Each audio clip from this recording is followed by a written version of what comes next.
Slooh is your interface to space. Online telescopes situated on mountaintops around the world await your command to schedule missions so you can capture images of the 1,000 most intriguing celestial objects in the universe. From just $20 per year. Hello and welcome to Slooh and episode 1 of our live coverage of the Supermoon Trilogy. And tonight it's the super worm moon. We're also going to be covering April's super pink moon. That's the largest one of the year. And also May's super flower moon. We're going to talk more about why there are 3 supermoons and can they really be super if there's 3 of them in a row later on when I'm joined by my special guest Bob Berman. But what we're looking at here is our Canary Islands observatory. It's a bit squished up, this image, but you can see it looks like daylight, but it's not daylight. That's the sky, 8,000 feet up in the sky on top of this mountain, covered in moonlight, and you can see all the huge domes there. Slooh's telescopes there, the telescopes that Slooh members use every single night. So if you are watching on Twitter, Facebook or YouTube, hop over to slooh.com and join our global community of amateur astronomers and space enthusiasts who control these telescopes, our robotic telescopes, every night. And members can switch between, actually, if you're watching at slooh.com, you can switch between the live feeds and snap your own images of the supermoon, just like members do every night, to capture distant galaxies, nebulae, star clusters, supernovae, had some of those recently, asteroids, and just about every type of celestial object that's visible. But back to tonight's event and the next hour, we are not gazing at galaxies, nebulae, star clusters or planets. Instead, we are far closer to home to watch the full moon. And this particular full moon coincides when the moon is closest to Earth in its elliptical orbit. And that's what makes it a supermoon. We're going to be talking about that a little bit more later as well. We'll talk more about the phenomenon with Bob Berman when he's on. But don't forget, watch at slooh.com. And you can snap your own images. If you want to ask us any questions about the supermoon tonight, then you can tweet them to AstroPRC, or you can use our new chat facility on the website. But let's take a look at our live feeds tonight. So we've seen the panorama. There is the scene set. This is where the telescopes are based. So let's take a look at our all-sky camera, special low-light camera. Looking at a 180-degree field of view, we can normally see stars and constellations and the planets as very bright-looking stars in this image. But tonight, you can see it's totally dominated by the full moon. And here we are. This is our first glimpse of the supermoon through one of the telescopes. This is our Canary 2 wide-field telescope. Now, this is the only telescope tonight which is going to show us the entire moon. Because the other telescopes are kind of slightly more powerful, and they're going to give us close-up shots of the moon. But let's take a look, see if we've got Canary 2 wide field, because that's the ultra wide field. No, we haven't got that coming in, so we might have to pull away from that one. But let's take a look at the Chile scopes. Have we got the Chile scopes coming online yet? Take a look. Oh, there's our first close-up. Oh, that's actually the Canary Islands 4 solar system telescope. This is the telescope that members use to look at planets and asteroids and the moon in close-up. It's the one that gives us the most highly magnified views. We can't use our new telescope in Chile tonight, the new 17-inch telescope, which has been giving us some spectacular views of galaxies, nebulae and star clusters in the southern hemisphere, because the moon is just too bright for such a powerful telescope. So we have to use special filters and stuff like that on it. But anyway, listen, don't forget, if you're watching at slooh.com, you can be flicking between all of these live feeds and snapping your own images. I would recommend to the studio that we flick between this one, our close-up view, because I know Bob Berman, our special guest tonight, will tell us about some of the features that we're seeing there. Also, our Chile 1 wide field view. That's going to give us a slightly further out view, gives us some great detail. But also we'll stick mainly to the full view, that Canary 2 ultra wide field view. But anyway, enjoy the live views that we've got coming in tonight. Don't forget, you can ask us questions in our new chat feature if you're watching at slooh.com, or you can tweet to AstroPRC. Follow me as well, and share any of your images that you may have taken of this super worm moon. But come on, let's get our special guest in, Bob Berman. Bob, how are you tonight? Great, great, Paul. Great to be here. Thank you. Well, thank you once again for joining us for another supermoon, the super worm moon. We'll come into that in a little bit. But first of all, Bob, I wanted to share one image actually that a Slooh member, Carol Botha, sent us tonight, tweeted me tonight, of the super moon rising above Cape Town.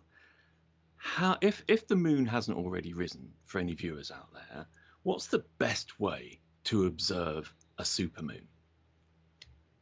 Well, you just look at it.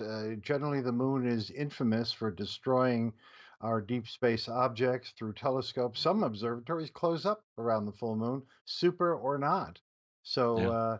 that leaves the naked eye or binoculars. And you're joining us here at Slooh. Great. Well, we could look at some telescopic images, but here's a case where you don't need anything. There's not a lot of celestial objects that are best with just your baby browns, but the moon is one of them. Eclipse, the aurora, meteors. There are sky objects that you don't need any equipment for. And the supermoon tonight is occurring at full moon, and the full moon rises shortly after the sun sets. It's kind of at the same time, isn't it? So if people want to see this, they should go out just when the sun's setting, or maybe 10-20 minutes after the sun has set, to watch it rising above the horizon. Is that the best time to see it, Bob? That's probably the best time because then you get the moon illusion. That's the Oh, what's famous that? illusion. It's a psycho-optical illusion that makes the moon actually look super, look big, whenever it's near the horizon and juxtaposed against familiar earthly objects, whether it's a distant neighbor's chimney or distant trees, or if you're looking down the valley and seeing houses and church steeples, Yeah. whatever. That gives the moon size, whereas it's dwarfed Yeah. in size when it's high up. So, yeah. So if you really want to see a supermoon look super, then that's Super. the time to see it when it's rising, and it rises, as you just said, it's the only phase, the full moon is, that rises at sunset. So easy Yeah. to keep track of. And it's visible all night long. So if you do miss it at dusk in the evening, then you can catch it pre-dawn when it's setting down by the horizon. And it really does make that moon illusion is a real thing. We don't fully understand why it happens, do we, Bob? But it does always appear so much bigger. Just like the sun when we see sunset and sunrise. When we see it in context of other objects on the horizon. Absolutely. Even though the opposite is true. If you measured its apparent width with a accurate instrument like a filar micrometer, you'd see that the moon is actually smaller when it's rising and Right. setting. Is Okay. physically smaller because it's farther away from you. I mean, when you think about it, you're on that spinning Earth, Yeah. and Yeah. that Earth carries you to your closest point to the moon when the moon is at its highest point of the night. So you're as much as 4,000 miles, and that's a couple percent farther from the Okay. moon when on your location the moon is just rising or setting. But the appearance is just the opposite of that. The appearance is of a big moon when it's low, small moon when it's highest in the sky. So, Bob, you've said there, that there's this small change in distance, which changes how large the moon looks when it's close to the horizon. But that kind of pulls us nicely into explaining exactly what a supermoon is. So, why does the moon change size? We've got an orbit diagram here, which I think will help explain that. Why is a Yes. supermoon larger than Exactly. any other moon. Because we can see the moon's orbit is elliptical. It's not circular. It's not just because whoever did this was sloppy and couldn't draw a circle properly. It's the moon in common with every single planet orbit in the solar system and every moon of every planet, although Jupiter's moons actually are pretty darn close to circles. But generally, you have ellipses, and an ellipse, look at it. There are points of the ellipse where the moon is farther, points where it's closer. So, in the course of every single month, the moon takes 27.32166 days reliably to go around us. When it does it, sometimes it's closer, sometimes it's farther. But catch this, the shape of the orbit itself changes. Look how you have a long dimension that's shown here horizontally, and a shorter dimension across the moon's orbit that's shown vertically. Well, when that long dimension happens to point toward the sun, you may not have even known this, Paul. When that long dimension points sunward, which will happen periodically, that stretches the moon's orbit out. It changes its shape. It makes the close point closer and the far point farther. So the moon's orbit itself changes shape. And because of that, you don't get the same distances every month. We get changing distances, and that's where the supermoon came in. Some years back, someone decided to give it that catchy name. The closest moon of the year was called Supermoon. Before that, for centuries, astronomy publications merely called the close point perigee and the far point apogee. And no one paid attention to it except maybe fishermen and others who cared about tides, because it does affect the tides. Other than that, the tables showing perigee and apogee were pretty much ignored until just a few years ago, when a catchy label, nothing like a catchy label, politicians know this, advertising Coke and Pepsi knows this. So call it a supermoon, and now the media jumped on it, and you'll see. Make sure you go out and look up and see the supermoon tonight. Well, that brings up the controversy. Why do astronomy magazines, like my own beloved astronomy magazine, why do astronomy publications and the world's astronomers refuse to use the term supermoon? Why is it avoided by actual astronomers, but embraced by newspapers and the media and Earth and Sky and the others? So this controversy. So for the first time, we're bringing our viewers into something that's controversial. Eclipses are not, but this is. We'll talk about that controversy a little bit later, Bob. But for the moment, so you're saying if we can go back to the lunar orbit diagram, because we're really kind of talking about that, because what we've got here is this illustration suits us perfectly tonight. So full moon is at perigee, when the moon is closest to Earth.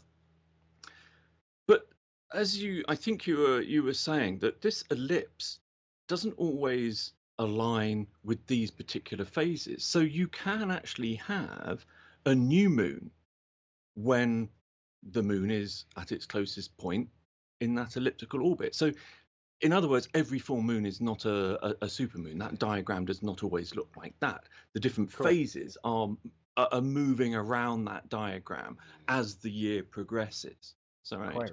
Quite right. Okay, so that begs the question, can we have a new moon which is a supermoon? We can. That would be the second most common. The full moon is most common, second most common, but you don't get the other phases as supermoons. Well, first of all, I know we're going to eventually define supermoon. Yeah. So before we can act like authorities and say, well, this can be a supermoon or this can't be, we should be clear about what's really meant. And unfortunately, it has no specific astronomical definition. So you and I tonight, let's just call it an unusually close moon. Let's call that a supermoon. And that will not be the half moon. That won't be the first or the last quarter moon because of what I just said before. That's not a phase that's aligned in the direction of the sun or in an anti-sunward direction. So that's not going to stretch out the moon's orbit. So We'll come on to that lovely little diagram that shows the difference in size in a second. This is our live feed from the Chile 1 wide field. Look at that wonderful close up, the contrast there. But maybe we're talking the second half, Bob, why the full moon actually isn't the best time to observe the moon through a telescope. But here we see this lovely diagram, this difference of between a mini moon when the full moon occurs when the moon is furthest from Earth, and the equivalent of tonight's where we've got this super full moon. It's 14% larger. But just going back to the new moon question, because you're a great eclipse chaser, if there's a new moon when it's a supermoon, we can't see it because it's too close to the sun, so we don't normally see it in the sky. But during a solar eclipse, we do see it. So if you get that coincidence that a new moon is a supermoon, does that mean that the moon is obviously a lot larger than the sun? So that mean a total solar eclipse would be longer in those circumstances? Right, you are. That's exactly what happened in June of 1991 when the moon was a supermoon when it was new. And that Right. produced such a large looking moon that we had the longest eclipse for the next century. We will not equal that nearly 4 minute totality that was seen Wow. in Baja California uh, on that occasion, because the moon was so big appearing that it blocked out the sun for a longer period. So if we go back to that lovely comparison image that we've got here between a mini moon and a supermoon, we know that there's a 14% difference in size, but there's an even greater difference in brightness, isn't there, Bob?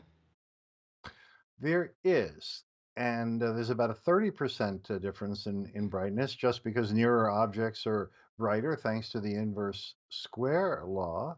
But at some point, looking at this diagram, Bob, who was sitting there and jumping out of his skin wanting to say something, can I jump in and say that if only we Yeah. could see this in the sky, two moons, the closest Yeah. ever moon and the farthest moon, Yeah. everybody would say, well, what are they talking about that you can't see the difference? I can see the difference. It's one is obviously larger looking than the other. Here's another way Yeah. of showing it.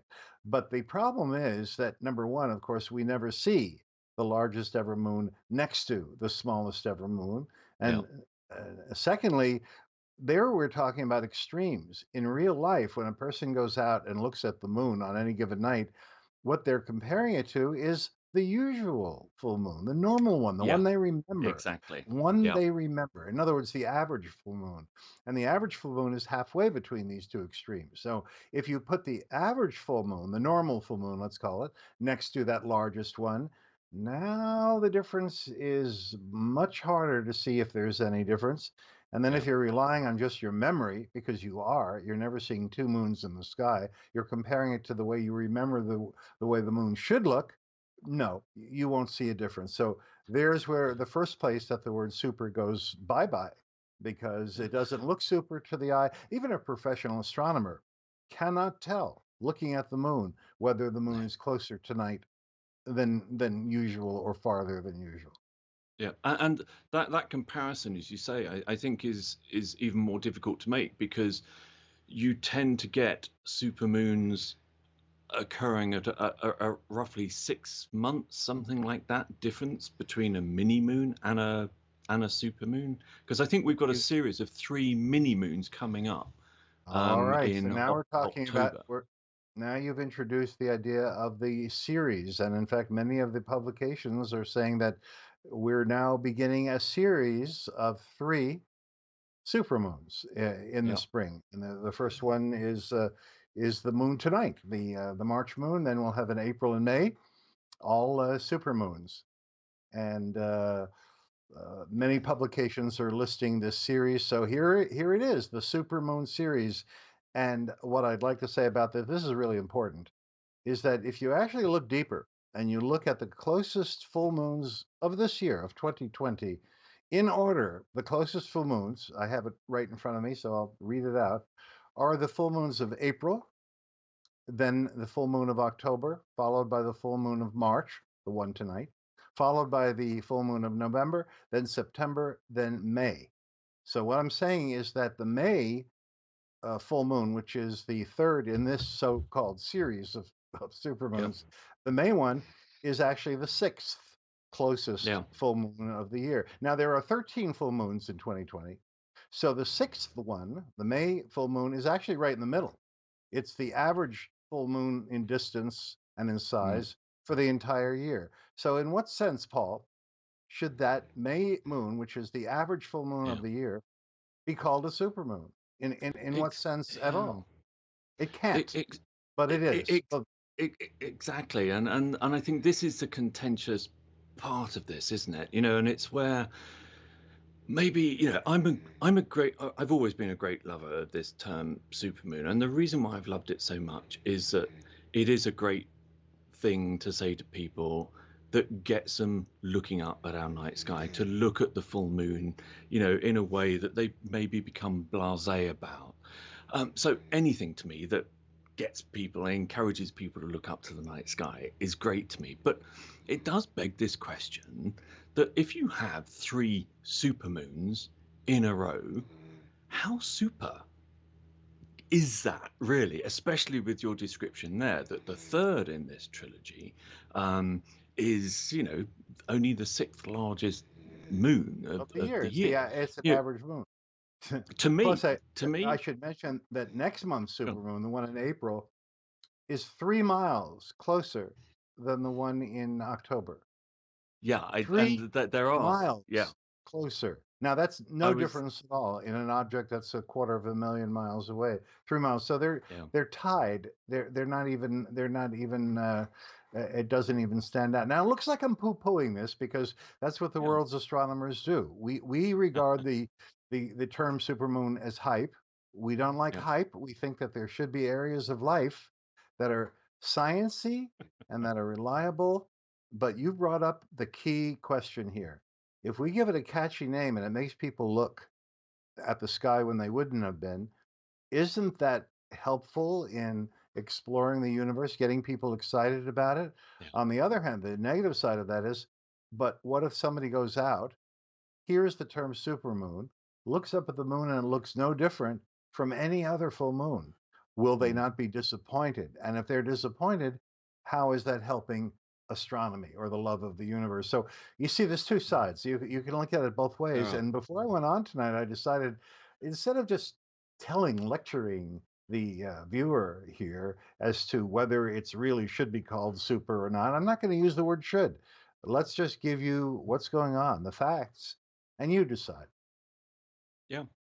And actually, it would be interesting to hear from listeners. So in chat, if any members are watching, what do you reckon? Because I know there has been discussion in the Slooh community about this before, and I think it reared its head. It was okay when um, there tended to be a single moon that a lot of people covered. We actually covered this one, Bob, and we will cover May's one because it is written up in the media, and frankly, people expect Slooh to be covering celestial events which are in the media. If I was to give my personal opinion about this, I believe that next month's moon is the important supermoon of the year because it's the largest full moon of the year. That to me is super. It's a Good, one-off for the year, and I good. Now kind it's of only like three. this, Remember, it's only 3 miles closer than the one in October, but nonetheless, to give you but it that one, is it the is the largest. nonetheless by Exactly. 3 miles, Yeah. it manages to be the closest of the year. And maybe we should from now on say yes, the supermoon. There's one a year. It's the closest moon of the year. It's going to come up next month, April's full moon. That's the supermoon. And just like Supergirl, Superman, Super Bowl, let's save the word super for what the word super once meant not too many years ago, which was something extraordinary. Yeah, and the one-off. So I'll be interested to hear from viewers if they kind of agree with this, whether or not it's overused. Of course, we could always really hype it up, Bob, and we could still have 3 supermoons every year. But how about the closest full moon turns into a hypermoon? I think A that's probably a hyper. stretch too far, isn't it? Yeah. Oh, and you went further. You were even calling this the worm moon, weren't you? That's correct. Yeah, the super worm moon. So actually, let's talk about that, Bob. Why is this particular moon called the worm moon? Next month's super moon is the pink moon, and then May's full moon, super moon, is the flower moon. So where do these Well, names come from? I'm glad you asked. For some reason, the public it does not want to bother with the names of celestial objects. I'm going to be honest Mm, here. Most people cannot name five stars in the sky, or five constellations, or any galaxy beyond our own and maybe our sister galaxy, Andromeda. Look at the moon in front of us, the telescopic images. I can certainly name every one of those dark blotches. They're the mare, the places the lava flowed. Every one of them is familiar to me, but I'll bet not one person in 100 can name one of them. Not even that big round one on the upper, near the very top right there, which is the Sea of Tranquility. They've heard of it because of the Apollo mm, 11 lander, but wouldn't be able to point that out. Despite people not bothering with names, for reasons I'll never understand, the public seems to want our full moons to have names. And yeah. so far, they haven't been, because there are only two official names every year for full moons that are actually accepted by astronomers and almanacs and is listed in all publications. And that's the harvest moon, which Obviously. is normally the full moon of September. It's certainly September. defined as the full moon closest to the fall equinox. And then the next one after that, which is the hunter's moon. Those are the only moons with names. So again, and this only started Mm, maybe 10 years ago, uh, some newscasters and some in the media, some on the web, have started thinking, well, the public wants more names. Let's tell them that this March moon is the worm moon. mm. Now, where do they get that from? Is that make believe? No, it's not make believe, because right here in front of me, I have a listing for where it came from. It turns out it's all Native Americans. The problem is that the Native Americans were not a monolithic group. There were many different tribes. Yeah. And this was called the worm moon by the Algonquin, although some in that same tribe called this moon, the moon of March, the full moon of March, the crow moon, and still others in the Algonquin called it the crust moon, and some called it the sap moon. Sap moon is a good term Okay. because sap is starting to run in the Yep. trees Southern now rise. Yep. in March. But enough of the Algonquin called it the worm moon that at least you can say it wasn't made up. But here's the problem: if you're from another tribe, or if you have ancestors in that tribe, and you're from the Laguna, you'd call it the Shamu moon. Shamu is a plant, by the way. If you're from the Okay. Taos tribe, you would call it the strong wind moon. If you're from the Nez Perce, this is the flower time moon. The Cheyenne Okay. call this the light snow moon, probably because now in March, most of the time when the snow falls, it's light. The Lakota Sioux call this the moon of snow blindness. The Oh. colonial Americans called this the fish moon, although some of them picked up on the Algonquin and called it the worm moon, or the sap moon, or the crow moon, or the Lenten moon, or the chaste moon. And I'm not going to keep going, but my point is there was no agreement on Yeah. any name of any month's moon. One tribe would call it one thing, and the other tribes would have all sorts of different names. So there is no justification, none, for a meteorologist or for you or for me to now get up and say to everybody, hey, folks, this is the worm moon. There's been no agreement on this, no council, no Yeah. astronomy group. This is one tribe, and not even all of the members of that tribe, by the way, who would call it the worm moon, and all the other Yeah. tribes had different names. But if we want to give names to things, and we want to start naming the moons, okay. But I think it would be a little more honest to say this was called by the Algonquin. I mean, give them credit. This was the Mm. worm moon to the Algonquin. Because if we just say it authoritatively, this is the worm moon, it sort of is going to be insulting if you're from the Sioux or the Cheyenne or from one of the other tribes. Right. But I just thought our viewers should know where that comes from. So if the Mm. supermoon is a little controversial, even the word worm moon, that part of it is also iffy. Okay. You're connected, aren't you, with a publication that is actually, and over the years, has tried to accumulate some of this knowledge, um, because a lot of this comes from the Old Farmer's Almanac, doesn't it? It does. And we try to combine. It's funny, I wear two hats, of course, being a contributing editor of Astronomy magazine going back a Mm, quarter century, and being the astronomy editor of the Old Farmer's Almanac. I decide what goes in there and what doesn't astronomically. And a long yeah, time ago, I decided that let's not give people things that will disappoint them. Let's not tell yeah, people to go out yeah, and watch a minor meteor shower if there's going to be a full moon yeah, spoiling it. Let's not tell them that there's a penumbral eclipse of the moon happening because the moon doesn't change its appearance during a penumbral eclipse. Let's give the people something to really look at. If they're going to bother going mm, out, let's give them something real.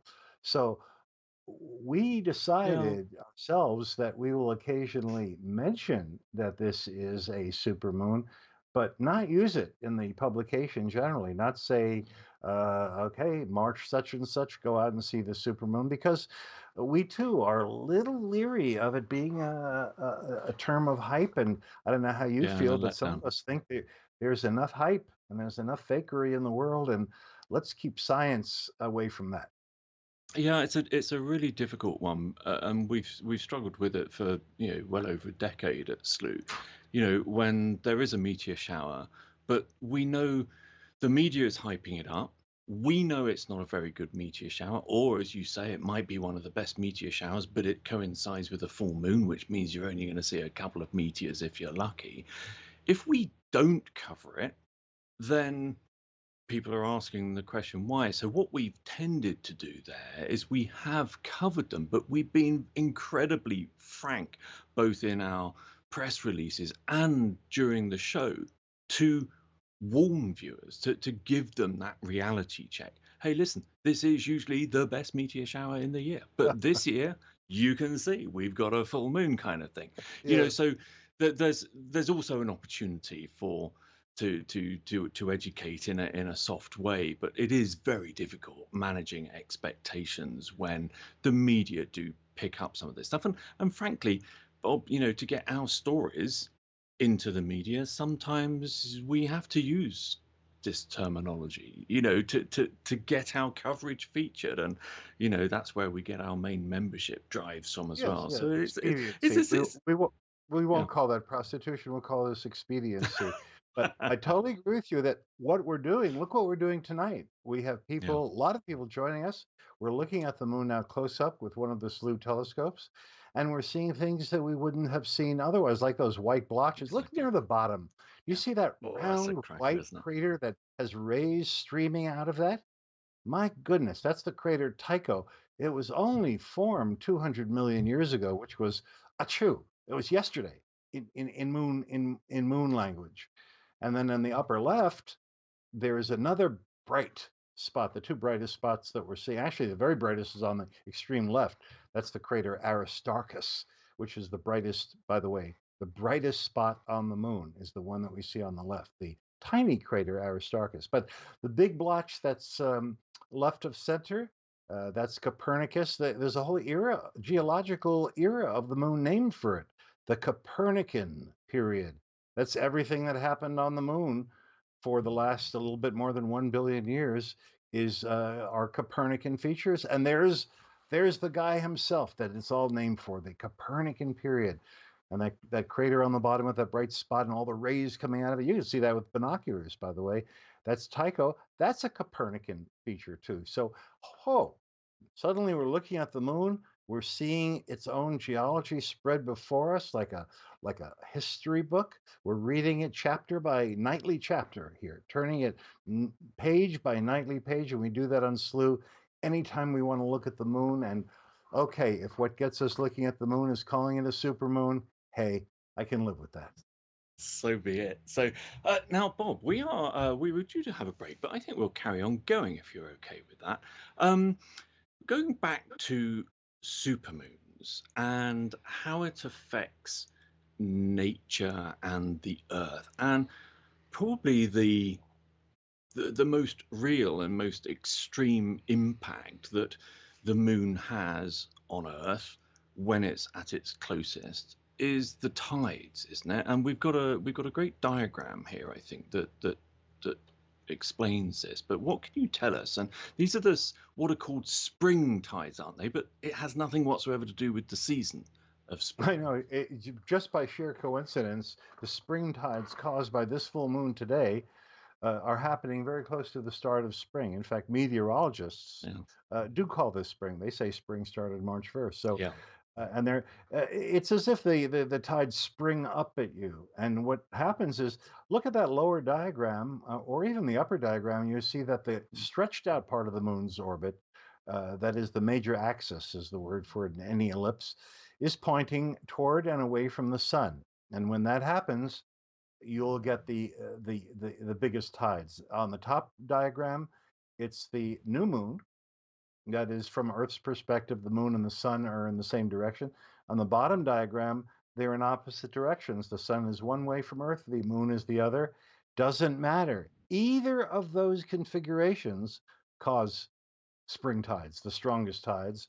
And in point of fact, the strongest tides happen one day later. So we're talking about the full moon occurring now. I figure give it another 24, 36 hours. Then if you live near the shore or in a place where you can see tides, go out and you'll get a nice surprise. You'll see the tides showing a greater range than normal.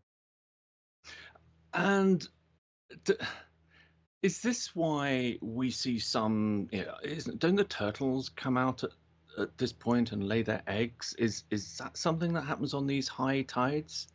Well, now What do you're they outside of do? my field, and I'm almost tempted when a question gets asked like that to say, "Aha, yes," but that's not my field. So I'm not Okay. sure whether they prefer medium tides or low tides or high tides. I like turtles as much as the next person, but and we like to say in our Well, books I'll tell you. that go Go on. ahead. Go on. That humans carry space and time with them like turtles with shells.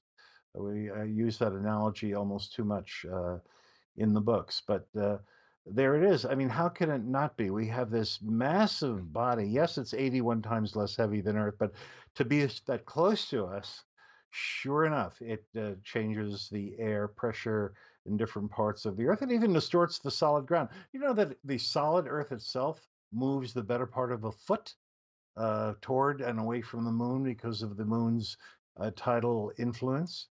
And it never hurts. Maybe we'll do this later. Explain why, if the moon can pull on the mighty oceans, why doesn't it make any of your body fluids budge? Why doesn't it affect you? Why doesn't it make your liquids in your brain move toward it when it passes overhead?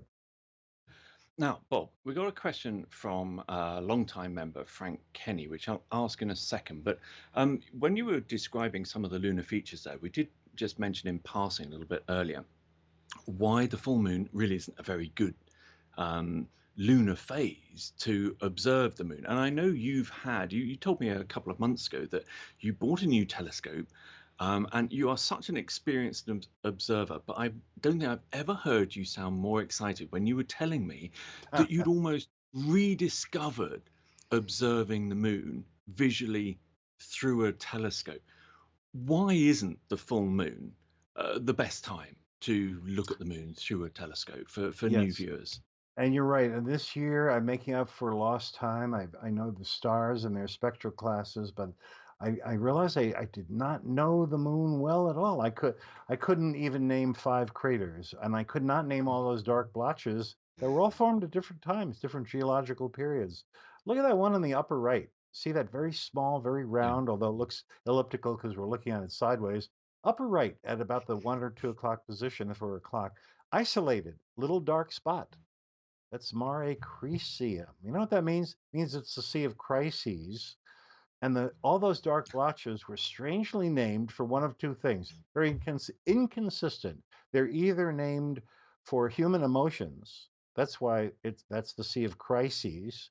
Just below it is the Sea of Tranquility, and to its left is the Sea of Serenity. See, human emotions, or named for weather phenomena.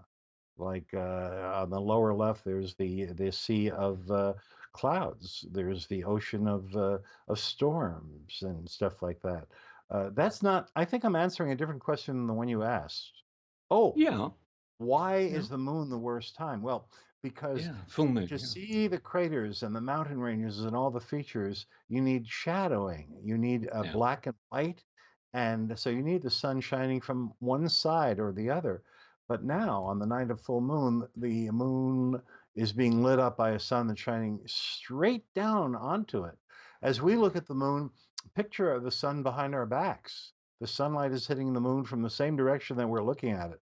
And because of that, all the shadows have disappeared. The craters have disappeared no matter what magnification we use on our great Slooh telescopes, which are capable of showing exquisitely fine detail, yeah. almost individual pebbles. No, no trace of those, because the sunlight is so even that instead of that, we see something else that are called albedo features. Albedo Okay. is the reflectivity of an object. Now, the moon is one of the darkest objects in the known universe. It has an average reflectivity of about 10%, which pretty much matches that of a asphalt road or asphalt driveway. So if you live in a house that has a paved driveway, or you're driving on an asphalt road, think of how dark that is. That's the darkness of the moon. But look how it varies. The dark Mm, areas are as dark as having albedos of just 8, meaning reflects only 8% of the light. And the very brightest feature, that Aristarchus crater all the way on the left side, now showing up as a little pinpoint dot on the extreme left, mm. that has an albedo that never quite gets to 20%, which is still darn dark, but a little brighter. That's what we see instead. So this is the worst time to try to see mountains and craters and what most would call the best detail, but it's the best time to see these lava flows that are these dark blotches and which Yeah. define the different geological periods of the moon.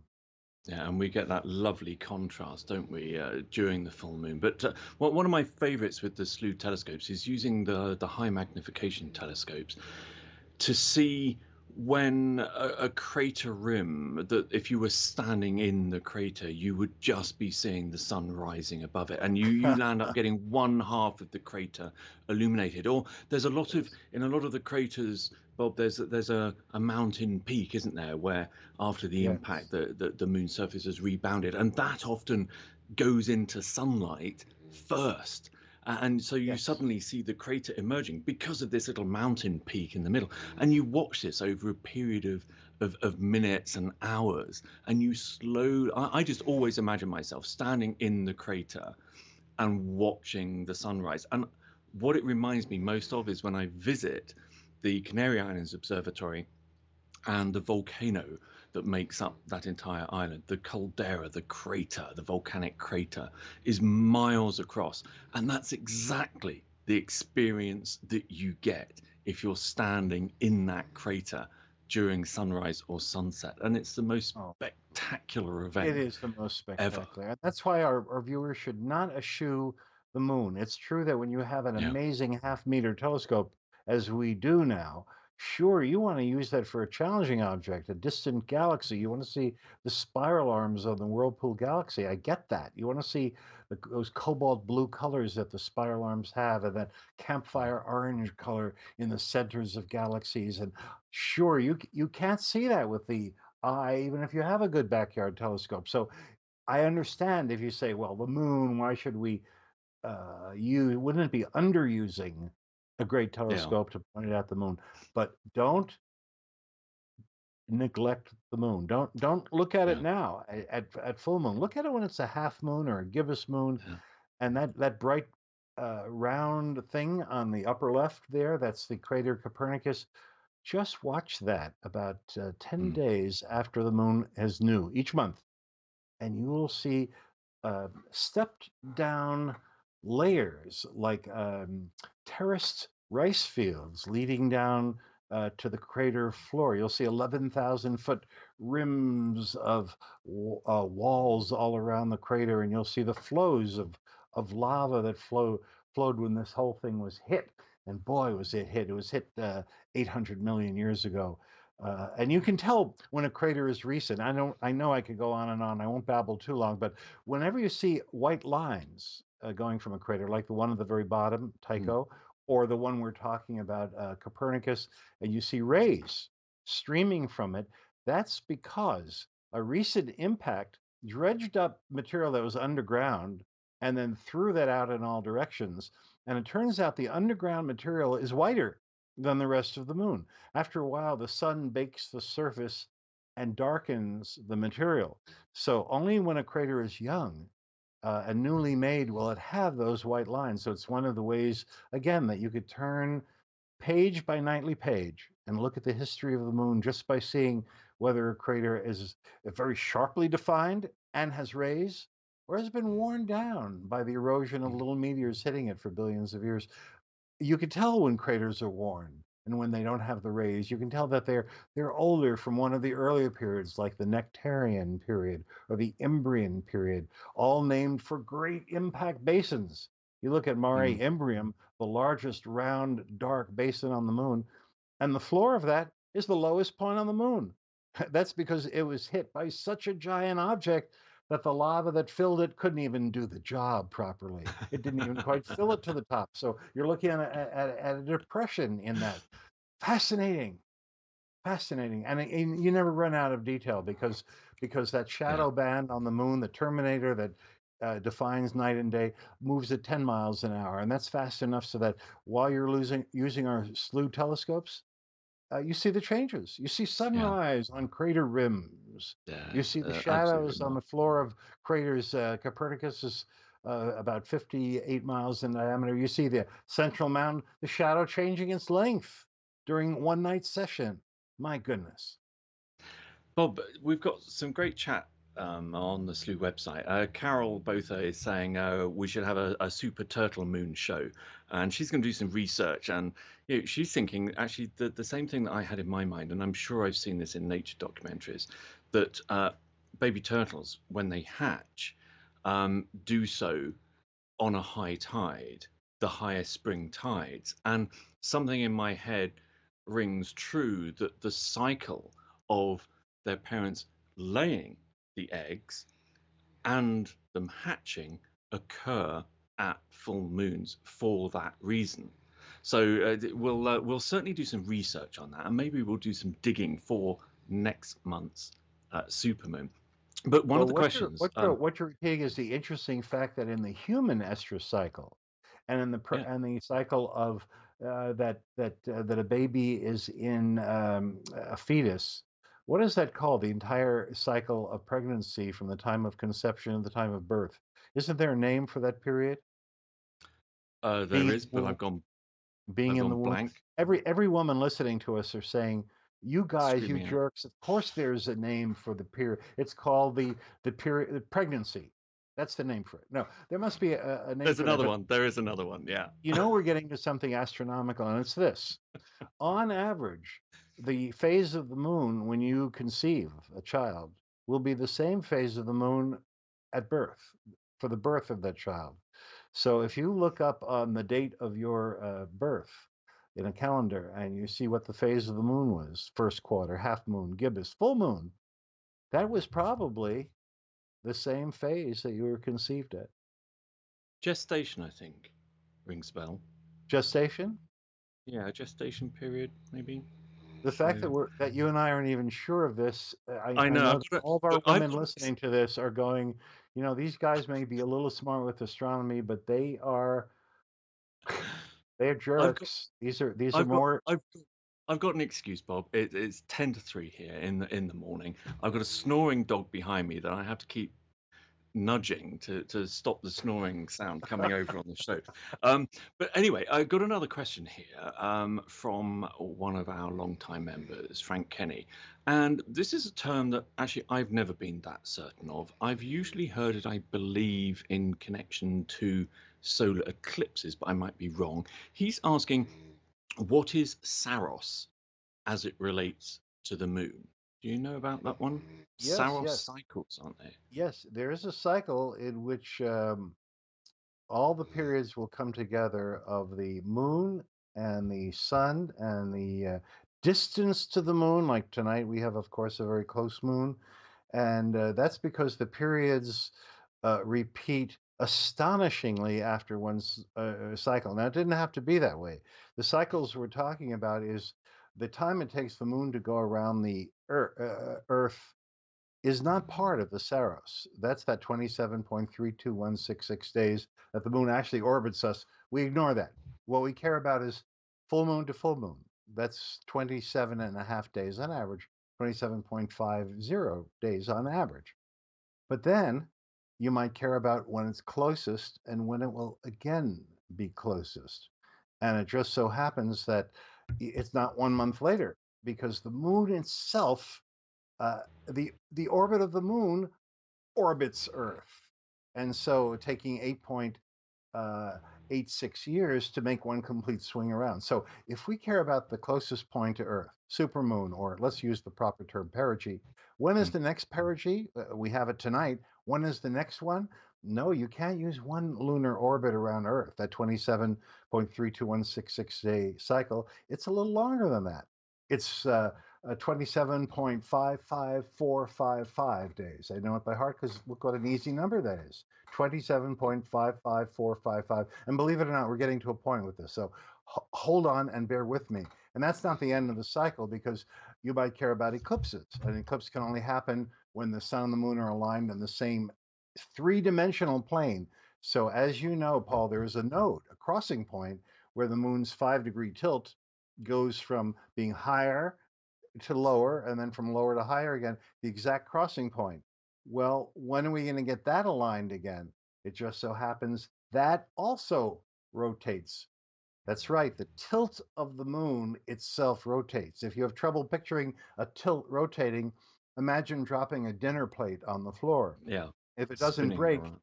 it'll go around like this for a while. And it so happens the moon's orbit does this in retrograde fashion. Therefore, it takes less than a normal sidereal month. It does that, in fact, in 27.21222 days. Why am I coming up with this out of my head? Because it's such an easy number again. 27.21222. You all should remember that. That's the period of time for the moon and the sun and earth to align in all three dimensions, and only then can an eclipse happen. So let's say we care about when is the next lunar eclipse, or when will the moon be in the same phase? Because remember, phase was part of that. That was that 27.5 day cycle of a lunation, or full moon to full moon, or new moon to new moon. So we care about the phase, we care about the closeness, we care about that tilt. Those are those three cycles. I gave you the figures for them. What's the common denominator? Paul, I'm going to give it to you because I know you're good at math. What's the common denominator of 27.55455 days and 27.21222 days and 29.5 days? When do those cycles meet again? Once they've happened once, when do they meet again? They will meet again one Saros later, 18 Okay. years, and usually 11 and a third days. Sometimes 10 and a third, sometimes 12 and a third. Depends upon how many leap year days have intervened. But essentially, it's 18 years and, well, take the average, 11 and a third days. The third is the problem because it means Earth is going to turn by 120 degrees of longitude for the next eclipse to happen. That's a Saros that the questioner is asking about. Okay. That's when the moon returns and the sun and all of the orbits return to their initial configuration. It's actually an amazingly short time because those three cycles, they could have required a lot of different meetings to get to the common denominator. And those three cycles actually meet as quickly as they possibly could have.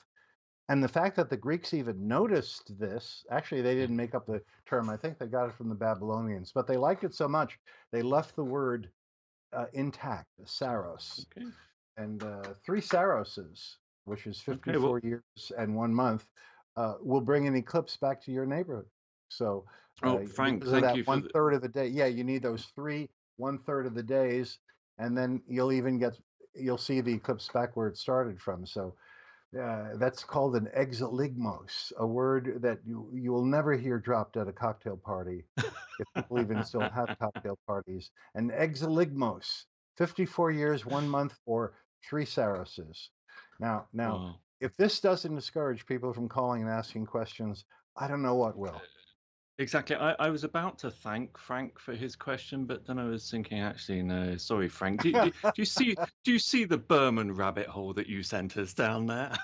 Yes, yes. But Don't do that again. actually, I love that kind of rabbit hole because it just, it seems like a very simple question, but it just illustrates this whole topic and interest of astronomy. It is so deep. It is so broad. It doesn't matter what kind of person you are. There's a part of astronomy that is going to suit you. It may be the artistic, it may be the culture, it may be the mathematics. We've got mathematics clubs, astronomical mathematics clubs in Slooh. We've got the art of astro imaging, the art crowd. We've got the asteroid hunters. People who just, we've got a love of lunar club. We've got our sun club. These people with very different interests can mix with other people with those similar interests. But a huge number of us, I class myself in this, I don't specialize in any one thing. Jack of all trades. My interest is very broad across astronomy, and I love that because it means there's always something new to learn, and it's why I love doing these shows with you, Bob, because I always learn something new. By the way, it was gestation. We were right on that. And Daryl actually says, and I have this in my head as well, that he believes coral spawns during a full moon, and this is. I can remember seeing some of the shots. This is underwater shots, and it's like a cloud of coral spores being released.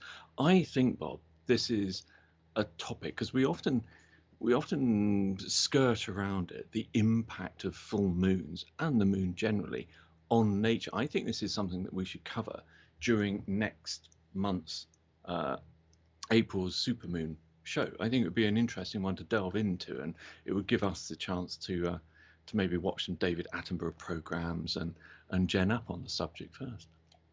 And then we have to try to figure out what is the thing that causes it. Yes, the full moon changes the tides, and it also changes the air pressure, but the brightness changes. So what are these animals responding to? Are they responding to the difference in the tides or in the light of the night, the brightness of the night? Indeed, and actually, there's a something that you mentioned earlier, which is one thing that we can, I think, probably rule out from it. And you were saying, well, okay, if the moon can change the gravity, if the moon's gravity can affect the water in the oceans and create tides, why doesn't it affect us? We're what, 80% water or 90% water or something? So these animals are presumably not able to sense these micro changes in gravity, but maybe we'll cover all of that as well, Bob. So Sure, we'd love to. now then, we've got a few minutes left. Have you any Berman gems for us about the moon in general? Well, in general, once you get general, there's so much. The stuff that I rattled off before about the different moon cycles, once you start to become aware of them, you can go so deep just into them, which is why Isaac Newton actually said that just thinking about the moon gave him a headache A headache, yeah. because it's so deep on that. Even just the moonlight. Now, we always get it wrong. I find in estimating how bright moonlight is. If I were to ask you, and I hope you don't remember when I perhaps answered this a long time ago, compared to a sunlit scene, when the sunlight is out and you look at the same country meadow by the light of the full moon, how many times dimmer would you think that the full moon is than sunlight? And I ask all of our listeners to just guess. I mean, how much dimmer is full moonlight than sunlight? Wow, that's a good one. And I don't know. I'm going to have a look to see if anybody else is guessing before I give you my guess. No, nobody's got there yet. Wow. I mean, I'm thinking about in comparison to a cloudy sky. It's got to be less than 1%, hasn't it, Bob? That would be 100 times. Would you say that? That sounds reasonable to me. That the a sunlit scene is a Yeah. 100 times brighter than a moonlit scene. Goodness. The answer is that a sunlit scene is 450,000 times brighter than a moonlit scene. Whoa! Wow. So it's That's actually that's moonlight surprising. is less bright than we imagine, and the reason for that is that we never get to compare them side by side. The Our eyes not only change the pupil size, but there are photochemical changes in the Yeah, of retina course. that let us adapt slowly to the diminishing of brightness. So we never really perceive really how marvelous our eyes are, especially in the scotopic vision that we use in the low light of moonlight. And although some say that at full moon, we're not fully in scotopic vision, we're in something almost at photopic vision because we do see some colors by the light of the full moon. We cannot see colors by the light of the half moon, for example. That's just too dim.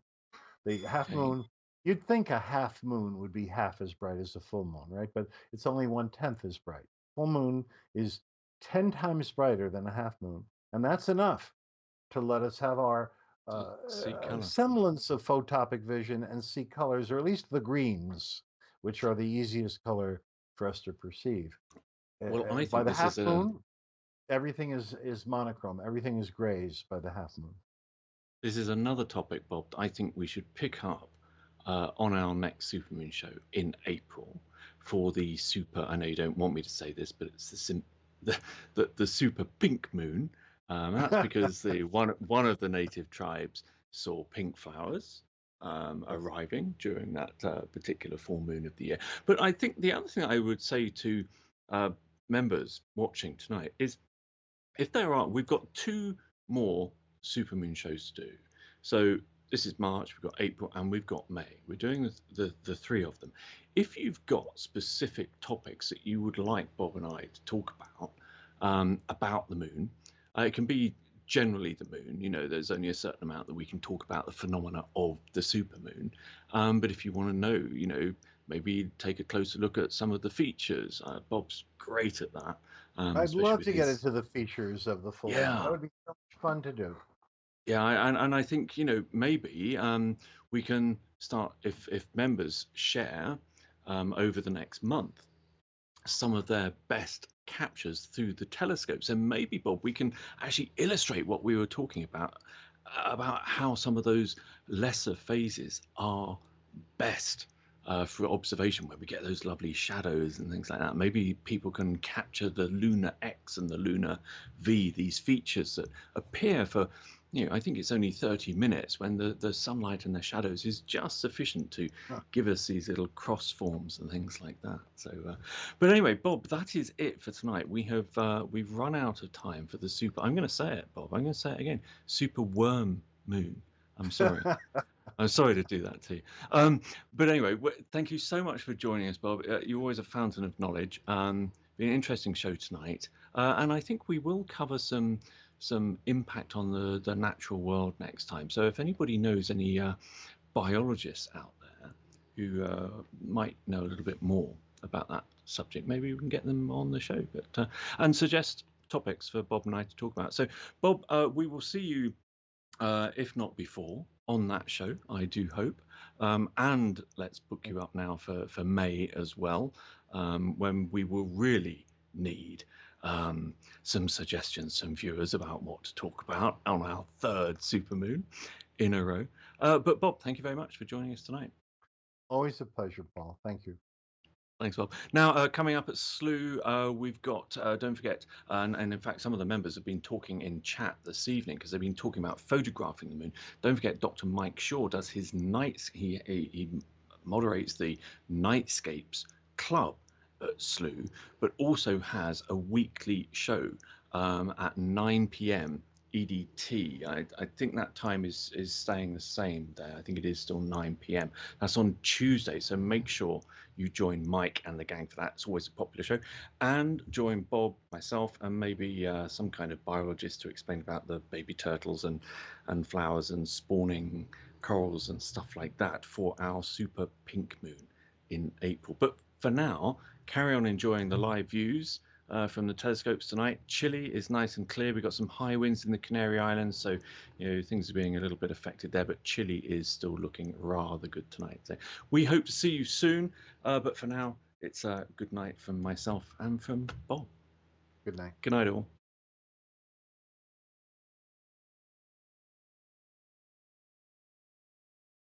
Okay. Good show, Paul. Slooh is your interface to space. Thank you, Bob. Online telescopes situated on mountaintops around the world await your command to schedule missions so you can capture images of the 1,000 most intriguing celestial objects in the universe. From just $20 per year.